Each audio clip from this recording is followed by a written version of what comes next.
பொறுத்த வரைக்கும் உங்களுடைய பர்சன்டேஜ் நாங்கள் 20 மட்டும்தான்.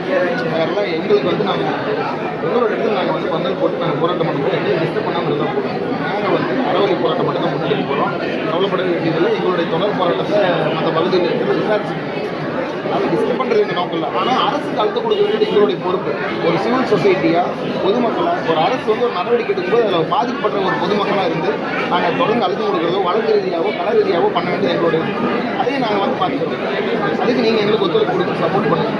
நீங்கள் சொன்னது அடிப்படையில் தான் நாங்கள் போராட்டத்தை நீங்கள் ப்ராமிஸ் பண்ணி கொடுத்த அடிப்படையில் தான் மக்களை நாங்கள் போக சொல்கிறோம். உண்ணாவிரத போராட்டத்தை அங்கே போய் மக்கள் போட்டு தான் நாங்கள் விட போகிறோம். அதுவும் ஏற்கனவே இருக்குது. இதில் வந்து புது மாடலெல்லாம் நாங்கள் ஸ்டார்ட் பண்ணலை. ஏற்கனவே போயிட்டு இருக்கிற ஒரு தனியார் நிலத்திற்கு வந்து உண்ணாவிரதம் இருக்கிறது வந்து ரெகுலராக பண்ணுற ஒரு ப்ராசஸ் தான். புதுசாக இன்னைக்கு கொஞ்சம் சிக்கலாக காட்டி தான் இது இப்படி போயிட்டு இருக்கு. உங்களுக்கு எந்த பிரச்சனையும் இல்லைங்க. சப்போர்ட் பண்ணுங்கள். கொஞ்சம் வந்து நீங்கள் வேணாலும் அந்த கம்பல் ஆரம்பிச்சு கூட வாங்க.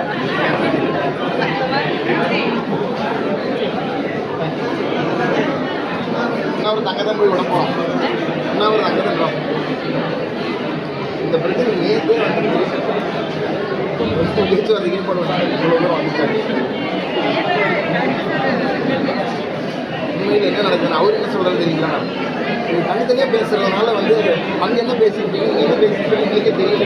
அதுக்கு தான் சார் நாங்கள் எல்லாம் ஒட்டுக்கா பேசுன்னு சொல்லணும். அவருக்கு இது ஒட்டுக்கா பேசிட்டா கமிஷனர் என்ன சொல்கிறாரு, நீங்கள் என்ன சொல்கிறீங்க கல்வி ஆகிடும் அப்படின்னு அதுதான் சொல்லணும்.